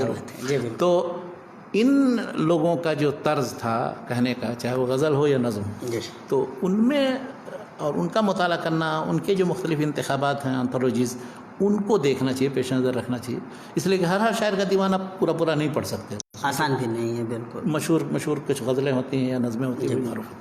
تو میں نے خاص طور پر غالب کو چونکہ بہت زیادہ پڑھا ہے، لیکن غالب کو پڑھنے کے لیے ضروری ہے کہ آپ بہت سے افکار اور خیالات ان چیزوں سے واقف ہوں، خیالات سے. تو بہت سے دوسرے شاعروں کو جب پڑھ لیں اس کے بعد غالب کو پڑھ سکتے ہیں اور سمجھ سکتے ہیں. اچھا، اسی طرح سے اسی کے مقابلے میں علامہ اقبال ہیں. علامہ اقبال نے بھی شاعری کی ہے، تو علامہ اقبال کی شاعری چونکہ مقصدیت والی شاعری تھی، اور غالب کی طرف سے صرف غزل گو نہیں تھے وہ، کہ غزل بھی کہتے تھے، اور دوسرے بہت سے ان کی جو مشہور نظمیں ہیں، تو ان کی شاعری کو بھی سمجھنے کے لیے. لیکن چونکہ ان سب لوگوں نے اس زمانے میں فارسی کا بڑا اثر تھا، تو جب تک کہ وہ فارسی کی ترکیب میں، فارسی کی وہ تلمیحات اور وہ اشارات آپ نہیں سمجھیں گے، اس وقت تک ان دونوں کو نہیں پڑھ سکتے. لیکن بہرحال غالب اور اقبال کو جو شخص نے نہیں پڑھا ہے، تو اردو میں اس نے کیا پڑھا ہے پھر؟ کیا بات ہے؟ یعنی اردو شاعری میں ان دونوں کو تو سمجھیے کہ ضروری ہے پڑھنا. اب موجودہ دور کے تک آپ چاہیے، بعد میں ترقی پسند تحریک ہے یا جدیدیت والی تحریک ہے، اس سے آپ بالکل ناواقف بھی ہوں. اور میں تو یقیناً ناواقف، میں 40 سال سے یہاں ہوں، تو جتنی جدید لہریں ہیں وہ سب میں اس سے واقف نہیں ہوں، اور ان کتابوں سے بہت زیادہ کوئی مناسبت بھی نہیں مجھے. لیکن یعنی سمجھیے کہ آزادی تک جو تجربے ہوئے ہیں، ان میں کچھ مشہور شاعروں کے نظمیں اس میں پڑھی ہیں، لیکن ان دونوں کو میں بہت زیادہ پسند کرتا ہوں، غالب اور اقبال. بعد میں جب حالی کا مطالعہ کیا، ان کی مسدس پڑھی، تو واقعی مسدس لاجواب نظم ہے. ان کی بعض نظمیں بھی تھیں جدید، جو نظم یا شعر و شاعری میں جو تجربے ہوئے ہیں، تو اس میں حالی تھے، محمد حسین آزاد تھے، انہوں نے جو نظموں کا تجربہ کیا، تو اس کی تاریخ پڑھی. اسی طرح سے کلیات نظم حالی اور کلیات نثر حالی وغیرہ سب پڑھی. لیکن شعر میں بہت زیادہ میں نے مطالعہ نہیں کیا. ان کے مختلف انتخابات، بڑے مشہور شعراء کی غزلیں ہیں، غزلیں گنگناتا ہوں، لیکن یہ کہ ان سب کو میں نے پڑھا نہیں ہے. اب معین حسن جذبی کی جو بہت مشہور غزل ہے، وہ علی گڑھ کے تھے نا جی جی بالکل. مرنے کی دعائیں کیوں مانگوں جینے کی تمنا کون کرے, اب یہ دنیا یا وہ دنیا, اب دنیا اب خواہش دنیا کون کرے. کیا بات. تو یہ ہے, یہ اس طرح کی بہت سی غزلیں. تو سالم تھی ساحل کی اچھا, تمنا. بہادر شاہ ظفر کی وہ بہت مشہور جو نظم یا غزل ہے, انہوں نے بہت سی غزلیں کہی ہیں, وہ سب ایک زمانے میں یاد تھے, لیکن ہوا یہ کہ ادھر ہاں لگتا نہیں. لیکن اب یہاں عربی شاعری کا جو جاہلی دور سے لکھت تک کا مطلب کیا, تو اس کا غلبہ ہو گیا. نہیں تو انشاءاللہ جب ہم لوگ اردو شاعری سب بھول گئے کریں گے تو ظاہر عربی کتابوں پہ بات کریں گے. میں نے زیادہ تر یہ رکھا ہے اردو ادب کے تعلق سے کہ اس کی جو نثری چیزیں ہیں وہ میں نے بہت پڑھی, اور آج تک پڑھتا رہا ہوں, بلکہ آج کے تک بھی جو چیزیں اس سلسلے میں کیا, ہاں اس میں بتا رہا ہوں کہ پڑھنے کا سلسلہ ہم نے بچپن میں, ہم لوگوں نے ناول بھی پڑھی, اور ناول میں جاسوسی ناول سب سے زیادہ پڑھی. کیا بات. ابن صفی کی جاسوسی ناول اکثر تقریباً پڑھ گیا ہوں. اور اس کا پڑھ جائیے یہ اچھا, لیکن کب پڑھتے تھے؟ جی جب چھٹی ہوتی تھی, یہ نہیں کہ مدرسے کے اوقات میں اور وہاں چھٹی ہوتی تھی, گھر جاتے تھے تو گرمی کی چھٹی میں, یا تو عام کا زمانہ بیکاری ہی سمجھتے تھے, بس اس کو ایسے ہی پڑھ رہا. یعنی ہر چھٹی میں جا کر 15, 20, 25, 30 ناول پڑھنا ضروری تھا. بعد میں نے دیکھا کہ وہ مولانا ڈاکٹر یاسین مظہر صدیقی صاحب علی گڑھ میں تھے, گیا ان کے گھر ایک دن, دیکھا وہ سارے جتنے ناول ہیں ابن صفی کے, جو عارف اقبال صاحب نے سب چھاپ دیے ہیں دلی میں لے کر کے, عمران سیریز پورا وہ سب رکھے. میں نے کہا کیا آپ پڑھتے تھے, اور کیا ہے یہ, اس چورن کے بغیر کبھی تحقیق کا کام نہیں ہو سکتا, یہ انہوں نے کہا مجھے. تو مطلب اچھا, اس میں کیا ہے, بعض لوگ جو مانوس نہیں ہیں ناول اور ان سے, وہ تو کہیں گے کہ اللہ علیہ بے بیکار فضول وقت ضائع کرنا. لیکن حقیقت یہ ہے کہ جو شخص بھی ابن صفی کی ناول پڑھے گا تو اس کو پتہ چلے گا کس طرح سے اس نے مشرقی تہذیب کی طرف سے دفاع اور اس کی برتری کا بیان کیا. اور دوسری بات یہ ہے کہ کہیں آپ کو اس میں فحش نگاری کی مثال نہیں ملے, یعنی اس کو آپ سب کے سامنے کہیں کسی جگہ پڑھ سکتے, کہیں کسی یورپین کا یا کوئی وہ جو اس کے بعض کیریکٹر ہیں ان کی زبانی کی بعض چیزیں ہیں, لیکن بہرحال مطلب ان کی اب تک پڑھنے کے, یعنی وہ بے نظیر آدمی ہے, اور اس جیسا کوئی اردو میں جاسوسی ناول لکھنے والا نہیں. عالمی سطح پہ بھی, عالمی زبانوں میں بھی جاسوسی ناول کے معاملے میں وہ ابن صفی کا کوئی مقابلہ نہیں سمجھا جاتا. اچھا, اس کے بعد ہم نے اسی زمانے میں بہت سی چیزیں ہمیں, اب جیسے بڑے بڑے جو لکھنے والے ہیں, خاکہ نگار ہیں, کچھ مزاحیہ تحریر لکھنے والے, اس میں رشید احمد صدیقی, رشید احمد صدیقی کو بہت پڑھا میں نے. خندہ ہے, مضامین رشید ہے, یا اس طرح سے ان کے جو خاکے ہیں, جو جیسے انہوں نے گنجہائے گرامایا, ہم نفسانے رفتہ, آشفتہ بیانی میری, اس میں ان کی جتنی تحریریں دیکھیں اس میں علی گڑھ بہت زیادہ موجود ہے. بالکل, علی گڑھ کے کچی بار کا اور دوسری چیزوں کا بہت زیادہ ذکر ہے. لیکن جس شخصیت کا ذکر کیا آپ اس میں پڑھیے تو واقعی, اب علامہ اقبال کا مثلا اس میں ذکر کیا تو کس طرح اس سے ملاقات ہوئی, اور وہ ان کا لہجہ جو انہوں نے کہا کہ کیسے چونکے وہ جا کر, اور صدیقی صاحب کاف سے وہ صدیقی کر رہے تھے, لیکن پنجابیوں کا یہ طریقہ ہے, شاعری چاہے جیسی بھی کریں اب, اور جس طرح سے وہ, لیکن جب اقبال نے کچھ کہنا شروع کیا نثر میں تو دوسرے نے کہا اقبال آنے دیجیے, شاعری ہی ٹھیک ہے.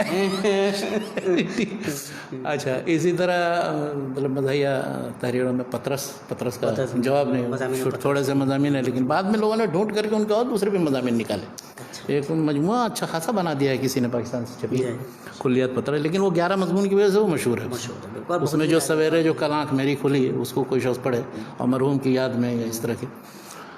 اور اسی طرح جو پاکستان کے 2 رائٹر ہیں, عطاء الحق قاسمی صاحب, جی اللہ کی پناہ, وہ باقاعدہ حیات ہے ماشاءاللہ, ہنسنا رونا منع ہے, اس کا ایک مجموعہ ہے, یا اور بھی جو مجموعے تیار ہیں تو دلچسپ ہیں. اسی طرح انتظار حسین کو پڑھا. انتظار حسین, اب وہ جس انداز میں اس نے کہانی اور افسانہ لکھنے کا سلسلہ شروع کیا, بالکل ہی نیا, داستانوں کو بالکل سے داستانوں سے ساری چیزیں لے کر کے اس نے, کیا بات, جنم کہانیاں, قصے کہانیاں اور.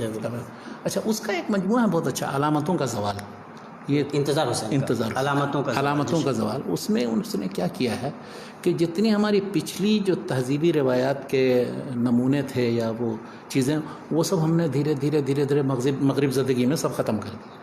جبکہ حقیقت یہ ہے کہ ان چیزوں سے ہماری شناخت تھی, ان کو چھوڑنے کا مطلب یہ کہ ہم گم ہو گئے, اپنا رشتہ جو ہم نے ماضی سے کاٹ لیا. اب اس میں اسے مثال دی انہوں نے ایک مضمون کے, علامت الغزوال, وہ ہندوستان میں بھی چھپی, پاکستان میں بھی چھپی.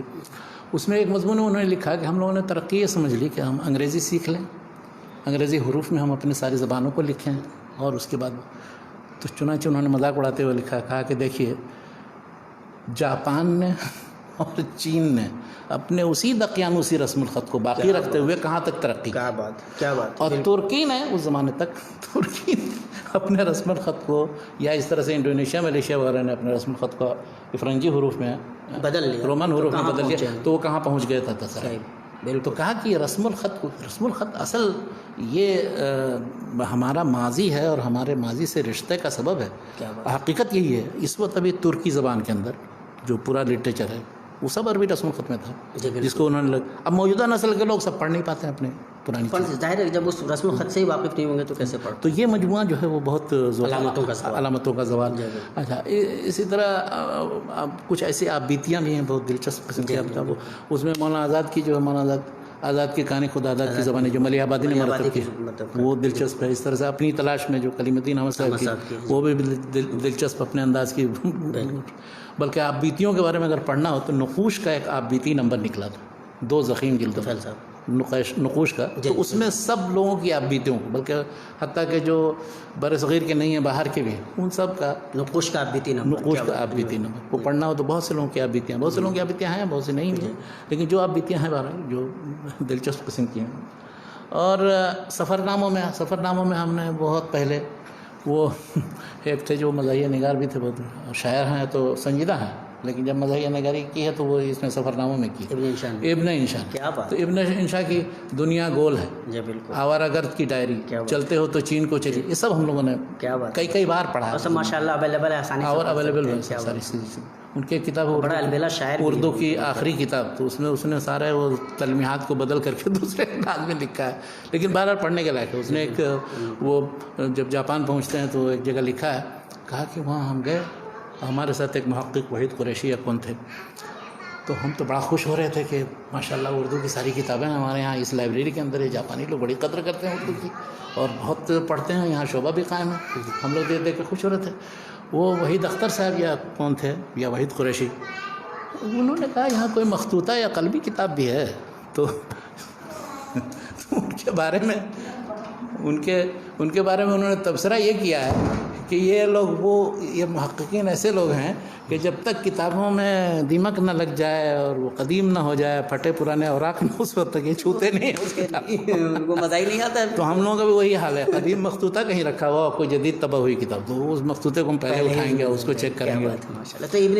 تو ابن انشا ہے. اس طرح سے کرنل محمد خان ایک مصنف ہے, اس نے بسلامت روی, بجنگ آمد اور بسلامت روی, یہ دونوں اس کی بہت مشہور کتابیں ہیں, جس میں اس نے اپنے جنگ کی داستانیں اور کہاں کس سے کہاں, یہ اور بھی بہت ہیں, بے شمار لوگ ہیں. تو نثر پڑھیں اور نثر میں جو نئے نئے تجربے ہوئے ہیں ان سے استفادہ کریں. جنہوں نے خاکہ نگاری کی ہے, جنہوں نے مثلاً افسانے لکھے ہیں. افسانے تو میں نے زیادہ نہیں پڑھے, بہت کم لوگوں کے افسانے وہ, لیکن پڑھے ہیں تو بعض تب افسانے واقعی وہ جیسے وہ بہت بدنام قسم کا منٹو ہے, تو ٹھنڈا گوشت اور دوسری چیزیں پڑھی ہیں. لیکن اب میں مشورہ نہیں سب چیزوں کا دے رہا ہوں, یا آپ نے تو دوسری طرف مجھے ڈھکیل دیا. یہ منتخب کتابوں میں سے میرے نہیں ہے. یہ ایسے منٹو کو پڑھنے میں کوئی قباحت نہیں ہے, سمجھداری سے پڑھ سکتے ہیں. یا اس کا وہ افسانہ جو کھول دو ہے, اور دوسرے بلکہ میری نظر میں تو منٹو پہ تھوڑا سا ظلم بھی ہوا. اس نے جس گہرائی سے جو باتیں کہی ہیں عام طور پہ لوگوں نے اس گہرائی سے لی نہیں. مثال کے طور پر کھول دو, جب وہ کھول دو میں پڑھ رہا تھا تو مجھے بہت افسوس ہوا کہ نہ معلوم کیوں لوگوں کو اس میں ایسی کیا خرابی نظر آ گئی کہ اس کو لے کر کے اس کو بدنام کیا گیا. اگر وہ ایک باضمیر انسان ہو تو وہ تو آخر تک جاتے جاتے اس کا دل رونے لگے گا, وہ بے چین ہو جائے گا. بالکل ایسا مت. تو منٹو پہ کہیں نہ کہیں تھوڑا سا ظلم بھی ہوا ہے. سمجھداری سے منٹو کو بھی پڑھنے میں انشاءاللہ کوئی مسئلہ ہے, مگر یہ ہے کہ پہلے وہ چیزیں اب مثلاً بہت میری خواہش تھی کبھی کہ الف لیلہ پڑھ لوں عربی میں, لیکن جب اٹھاتا تو تھوڑا سا پڑھتا. اصل میں مزاج جب ایسا بن جاتا ہے کہ اب تحقیق کا کام کرے تو وہ سمجھ میں آتا ہے کہ یہ سب بالکل واہیات چیزیں ہیں, پڑھنے سے کیا فائدہ. اب کوئی وقت نہیں ہے پڑھنے کے لیے, لیکن کسی کو وقت ہو تو اب مثلاً 20-25 سال کا نوجوان ہو کوئی تو وہ سب پڑھ ڈالے. ہاں, یہ انتظار حسین جو یہ بنا ہے, انتظار حسین وہی الف لیلہ اور اس طرح کی چیزیں پڑھ کر کے بنا. ابھی ریسنٹلی شمس الرحمان فاروقی ہے, وہ داستان امیر حمزہ وفات ہو گئی. جی انا للہ و انا الیہ راجعون.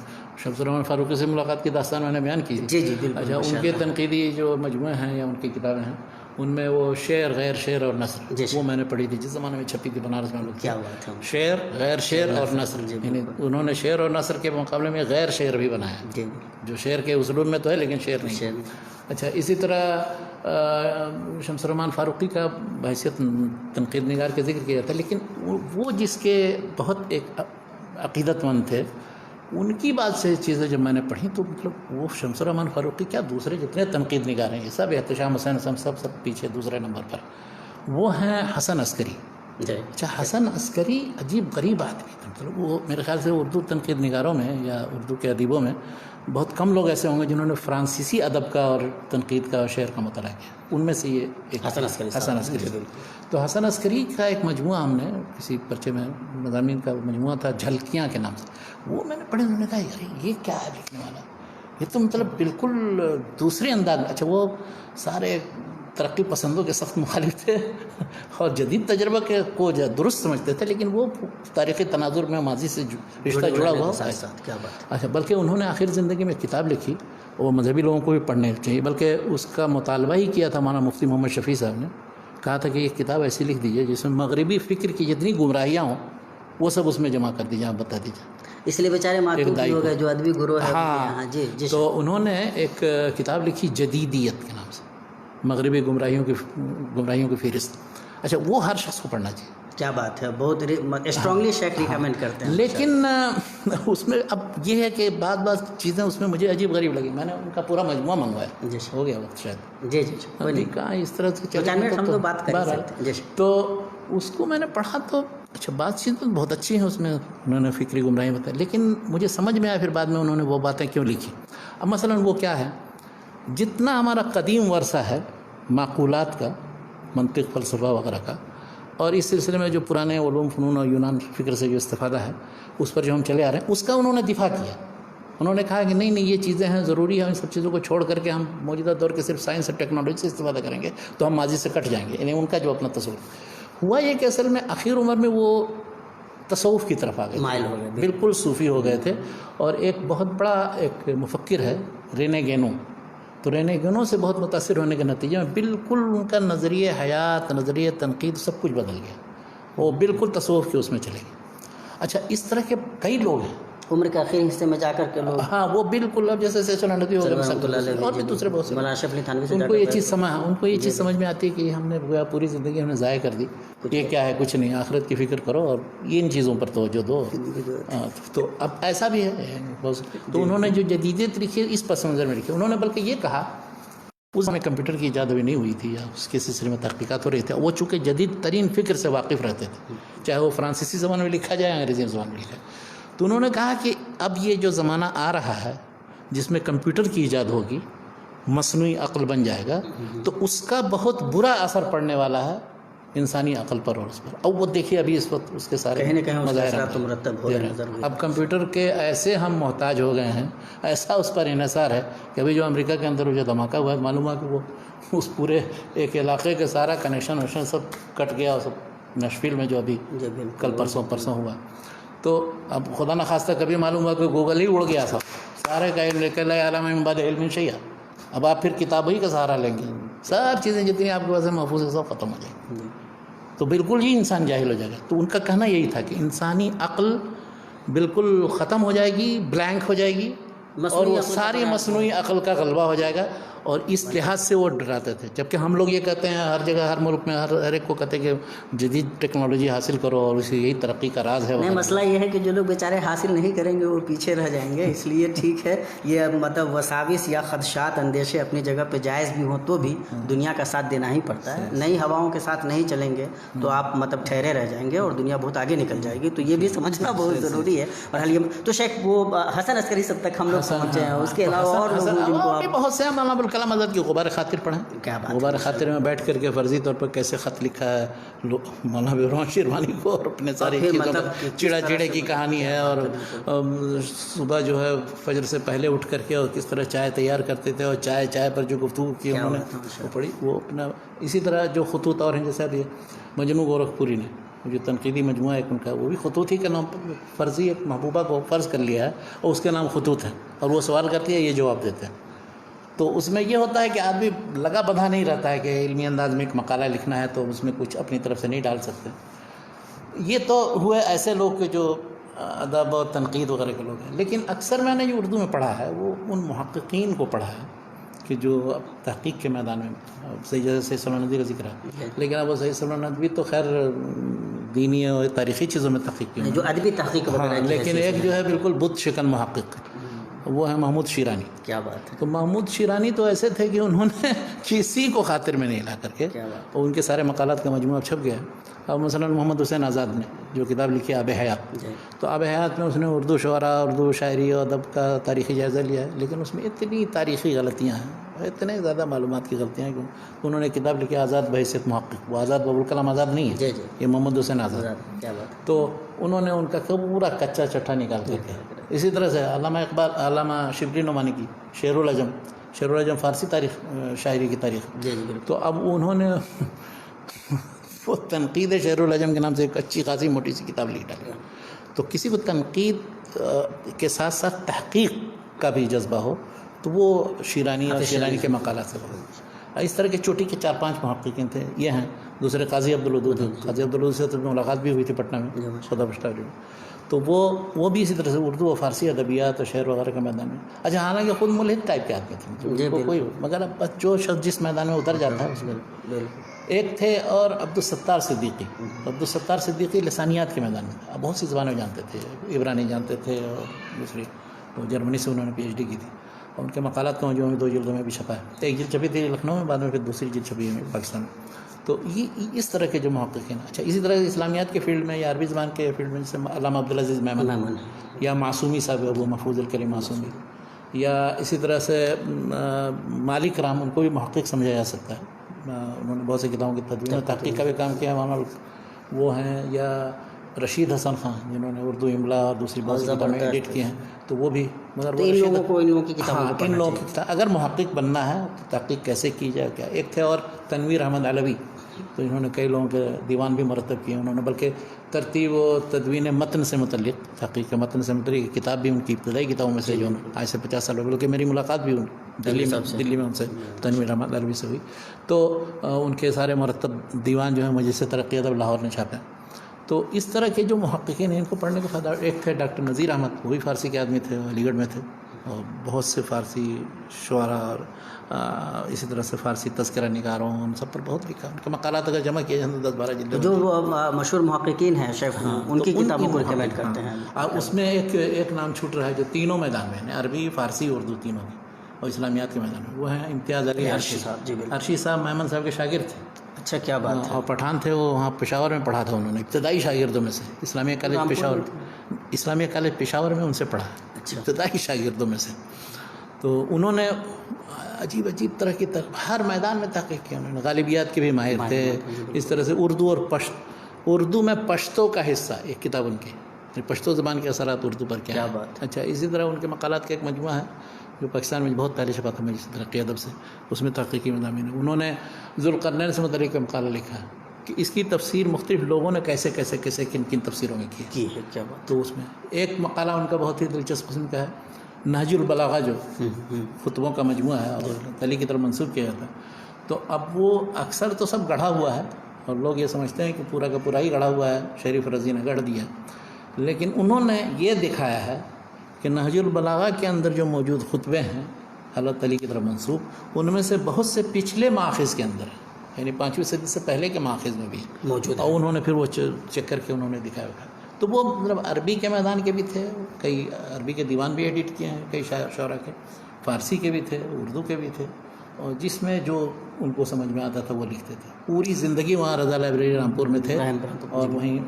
تو امتیاز علی عرشی صاحب کی جو کتابیں ہیں ان سے تو یہ ہیں معصومی صاحب ہے، یہ میمن صاحب ہے، اس طرح سے علامہ محمد صورتی صاحب تھے. ان محققین کی تحریریں پڑھنے کا فائدہ یہ ہوتا ہے کہ پھر وہ جو گڑبڑیاں جن لوگوں نے کی ہے، یا کہ کسی شخص کی ہیبت آپ کے اوپر نہیں طاری ہوگی. کوئی بڑا سے بڑا شخص ہو غلط وہ کہہ سکتا ہے، غلط کیوں کہا ہے؟ اس لیے کہ اس نے اس حقیقت کے خلاف کہا ہے، اس دلیل کے خلاف کہا ہے، اس حوالے یہ چیز اس کے پیش نظر نہیں رہی تھی. تو یہ مطلب کیا کہتے ہیں، یہ کتابیں ہمیں یہ حوصلہ بھی دیتی ہیں، یہ اس شعور سے بھی نوازتی ہیں.